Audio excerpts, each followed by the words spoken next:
When I was 11, my school had a German, like a German after-school program where we can just learn the language or whatever. And then I told myself, oh, I can learn German so I can talk to my sister. And so that's honestly like the thing that got me wanting to learn the language, was so I could speak to my sister. As a kid, I've always wanted to study abroad and just leave the country, but my family, we just don't have the money or means for anything like that. And when I was in middle school, I really wanted to go to Japan. Japan was like everything to me. It was just Japan. And I remember I was trying to find any way to go to Japan. I learned Japanese, and I would help give like tours around my school to Japanese exchange students. And I told my mom, I'm going to Japan. Every time I asked her, I'm like, can I go this year? Can I go this year? And she was like, no, we don't have the money. We don't have the money. So I was just like, whatever. But then I had a German exchange student come to my school when I was in 11th grade. And she told me that she got the scholarship that she came to America completely for free. And I was like, can I get in on that? And then when she told me about it, she gave me all the information and everything. So I looked it up, and it also sends American students to Germany. So I was like, I'm definitely applying for this because I can go to Germany for free. So I applied for it, and it took me like 2 months to apply for it because I had to write essays, get all this like clearance and everything for it. And the reason why it's free because it's funded by the U.S. State Department and the German Parliament, and they send 250 American kids to spend a year in Germany every year. And so I found out about that. I found out that I got it in April, and I think I submitted my application in October. So from October to April, I was just like, fuck. I didn't know what I was doing, anything. People were like, I was in senior at this point, and everyone was like, oh, I'm going to this school. I'm going to this school after I graduated. And I was like, I don't know whether I'm going to college or Germany. Because I didn't find out until April, which is like 2 months before graduation. Came back from Bangladesh class, and I was taking my backpack off, doing my homework, and I got a phone call. And something as my mom, because usually when I come home from school, my mom calls me just to check in on me. Get the phone call, and they're like, hi, it's this person from this place. And I was like, yeah, this is Alessandra, how are you doing? And they go, well, I'm just calling to tell you that you got the scholarship. And I was like, literally, I just had a moment where it's like, okay, cool. And I just rushed to get them off the phone so I wouldn't scream. And then I got off the phone, I just screamed, I fell on the floor and started crying. I was like, yeah, this is my life. And I called my mom, and I was just like crying, and I was like, I got it. She was just like, okay, I knew you would. And I'm like, celebrate with me, be happy for me. But that was like that moment. Like I just remember that day. I don't remember like the actual date, but I remember like everything about it, just because it was like my defining moment. It's like I'm going to Germany. Like I remember getting to my host family's house after almost 2 days of just planes and trains and buses and travel. And I got to my host family's house, and I got to call her. And I think this was 8 o'clock in Germany, which means it was like in the afternoon here. And I was like, yeah, I'm here in these random white people's house in a foreign country, talking to you on the phone. It's 8 here, we're about to eat dinner, it's 2 there. And it was just that whole grasping moment. I'm like, what the fuck did I just do? And then I got into my room, and I remember getting my suitcase there, getting into my room, just seeing everything, looking around my room. And I just cried. I'm like, I'm fucking here. And I'm like, I'm going to be here for 10 more months. Holy shit. No, like, this is the beginning. That was my moment. And, I mean, there were many times of crying in Germany, but it was just, it's crazy to think about the fact that was 17-year-old me in this foreign country. From all the things that I went through, I stayed with 4 different families there, not by my choice. Because when you're on program and you go to a foreign country, the most you're supposed to stay with is 2 families. I stayed with 4. That was not fun, because at one point, it was right around New Year's, my second family, who I was supposed to stay with for the entire year, my second family actually kicked me out. And that was honestly the moment where I think I completely just changed, because it was literally, I was in my pajamas doing my homework that day. My host mom comes home that night and was just like, I said, oh, tomorrow I'm going to be late from coming home because I have to go to tutoring. She goes, okay, cool. By the way, pack your shit and leave. I was like, what? And she's like, pack your shit and leave. And I'm like, what's going on? And she says, well, I went through your diary. She read my diary. I kept a journal like every day of just my life in Germany. I kept a journal. She went through that, went through my room, said, I didn't like the things I read in your journal. Therefore, I want you out of my house. And I'm like, this is my personal journal. I wouldn't journal twice a day, just about the people I met on the street, just things that went on in my head, just my observations of the culture. And she's like, I didn't like what you wrote, so I want you out. And literally that night, in a few hours, I had to get dressed, pack all of my things in my room. I'd been in this house for 3 months, and leave. And this was the day before we went back to school for winter break. Everyone was out of town. It was like 8 o'clock. I didn't know who to call. I called my advisor. She was on vacation in South Africa. Called my other advisor. He said, it's 9 o'clock at night. What do you expect me to do? I'm like, I don't know, but she's kicking me out. So I called my best friend Kati. She was also an exchange student from Brazil, and she was staying with her family. And then I was just, at this point, just crying. Like, I don't know what to do. I need help. And then her host mother was just like, okay, I'm going to come get you. Pack your things, I'm going to come get you. And they were my third family. I stayed with them for all of 2 weeks. And honestly, they were like my saving grace, because literally without them, I wouldn't have done anything. I still had to go to school the next day because her parents were strict people. They were like, you're still going to school. Don't think this gets you out of school. But at this point, while all this is going on, I'm trying to text my mom back in America, like, I just been kicked out. And my mom is freaking out because she's back in America, like, what the fuck is going on with my child? And then I called her the next day, like, Mom, I'm okay. And she just cried. Like, I'm just so glad you're safe. Because at this point, of course, she was reading, like, the worst case scenario situations. And I'm just like, Mom, I didn't kill anybody. Calm down. But at that moment, literally, I had to just be on my own, because I really felt like the people that I was supposed to trust, like my family in Germany, just completely rejected me.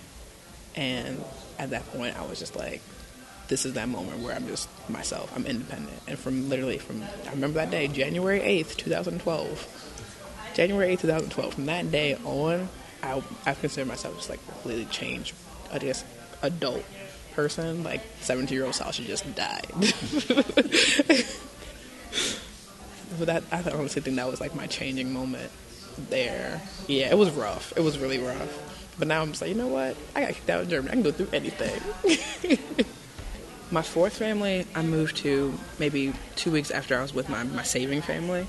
And I didn't want to leave them at all. I really did not want to leave them because they were just great. Like, their kids were great. Their dad was from Sierra Leone. The mom was from Germany. And they were just the best family ever. And I still keep in contact with them. But leaving them, that was probably another really sad time. Just because the kids were just like, they had a son. He was 20 years old. And he's deaf. And he lived with them.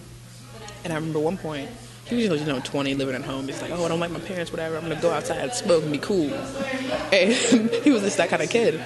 And so there was one point, I came home from school, and it was just me and my host mom, my third host mom in the house. And she said, my son came up to me today, and he just started crying. And I was like, Gabriel doesn't cry. Why was he crying? And she was just like, he said one thing to me. He just looked me in the eye while he was crying and says, why does she have to leave?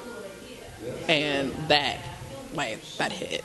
So I was like, oh my gosh. Like, and the thing is, it was kind of like that whole older brother thing where you look at them and it's like, oh wow, they're so cool, but they probably don't know I exist. Like, that's how I was with him. So I thought he was like the coolest person ever. And the fact that she told me, he said, why does she have to leave? I was just like, wow.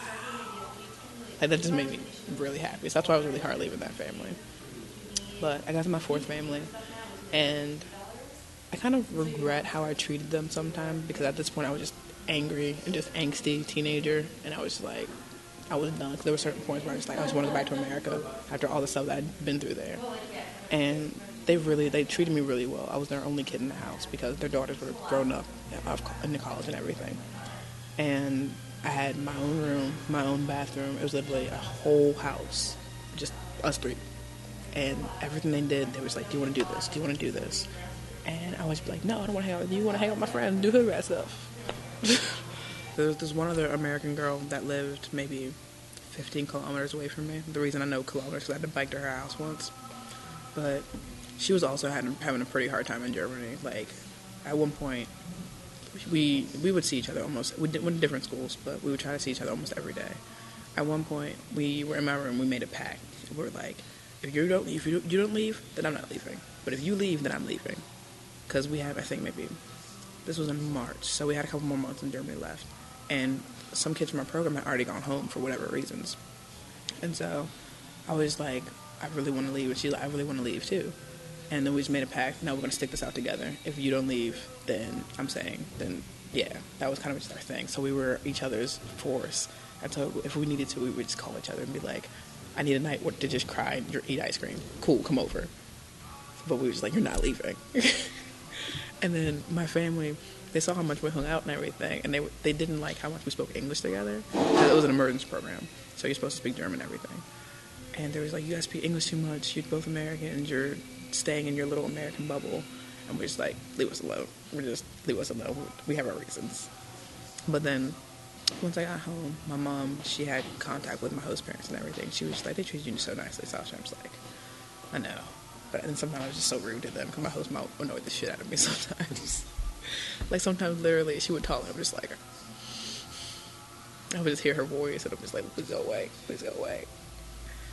But, I mean, sometimes I still talk to them, even though it's been about 2 or 3 years since I've seen them last. And my host dad and our big thing together was watching soccer. So, like, Germany went against the U.S. in the World Cup. And he emailed me that morning. So it was like, who's going to win? Who you going for? And I was like, Germany, duh. So, like, sometimes we still have, like, those good moments. But I just wish, like, in that time I was there, I would treat them better.